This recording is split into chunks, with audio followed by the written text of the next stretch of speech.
Accounts receivable net, also known as CECL, the current estimated credit losses. So we'll see these terms used variously. Okay, so there are a number of ways of doing this. I can take the accounts receivable balance, the total amount. Okay, so let's say I'm a simple company. I have a $300,000. I estimate 6% uncollectible. Okay. Bad debt expense.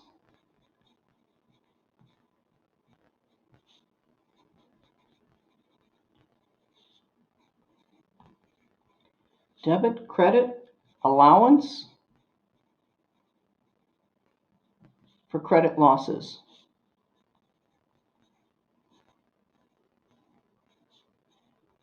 Okay. To record it at the total amount of the accounts receivable. Companies have a lot of leeway in the way that they can do it. So they can do it on individual accounts. A small business can do it on the total account. You can separate them by territory or whatever way that you wish. Okay. So let's take a look at the general ledger accounting here for this allowance for credit accounts. So I have an allowance.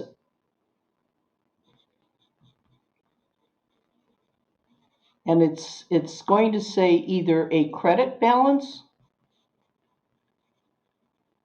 or a debit balance.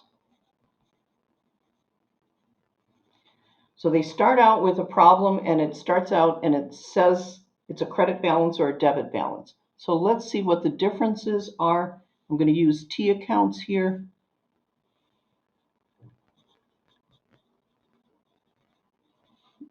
Allowance for credit losses, allowance for credit losses. It could be allowance for bad debt, allowance for uncollectibles. We could have a number of different titles to this account. So let's say I start out with a 12,000 credit. That's the normal balance in the allowance account. But let's say that the problem says that I have a debit balance starting. Now my accounts receivable balance is 600,000 and I have a 10% uncollectible record that I need to IBLE. So that is going to be 60,000. And I'm using the balance sheet approach on this. I'm saying that I'm going to make a provision for 10% of these. So my ending balance has to be 60,000. My ending balance in the T account, okay, either way is going to be 60,000. That's how I need to reach that point. Okay, so an allowance with a credit and a debit balance takes two different approaches. One is I'm going to make a journal entry similar to this, debiting bad debt expense and crediting the allowance account for $48,000. That will bring my balance up to 60,000. So my accounts receivable balance is 600,000 and I need to have 60 there. I need to make a journal entry debiting bad debt expense, crediting the allowance account for 48,000. Now, when it says it's a debit balance, it's overdrawn on its bad debts. Okay, so now when I make an allowance, I need to bring it up to this $60,000 credit.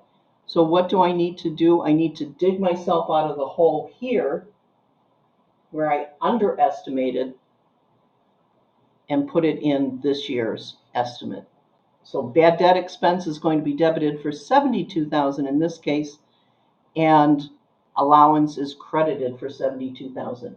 How does something like this happen when the economy is very bad? You think you're humming along and you say, oh, 10% estimate, and you estimate a 10% or whatever, and the real uncollectibles come through because the economy takes a turn for the worse, and you have not estimated enough, and you end up with a debit balance as you start writing off bankruptcies and bad debt expenses to the allowance account.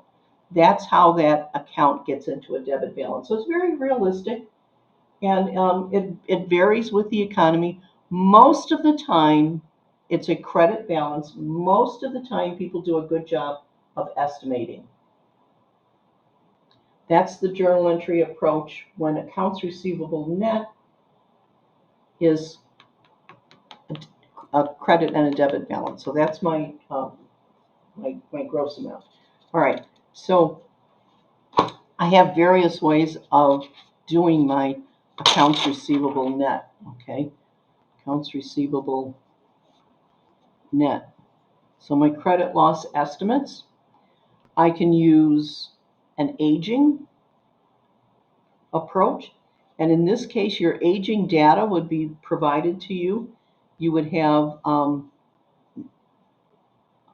not yet due, okay, 1 to 30 days, something like 31 to 60 days, and then plus 60 days. So you're going to have the aging in there. You're going to have some dollar amounts provided to you in the data. Some kind of a table will be provided, could be an Excel table, and so our rates are typically not yet due. We don't anticipate very much. As it gets older, we have to make a little bit better provisions that somebody's going to go south on us. The older it gets, the more they forget they owe us something. So we multiply these out, and we're going to have a total amount that is in the allowance. The allowance should be, okay? So this is your aging data approach, and this would be the amount that your T account ending allowance account would be. Let's see what that dollar amount is going to be in this case.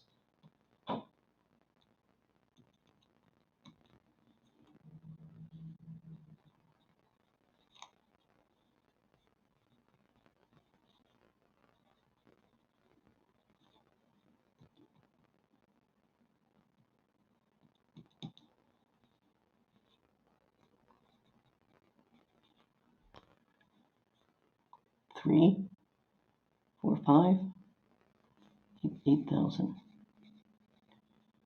Your allowance account is 8,000, right? Using an aging approach.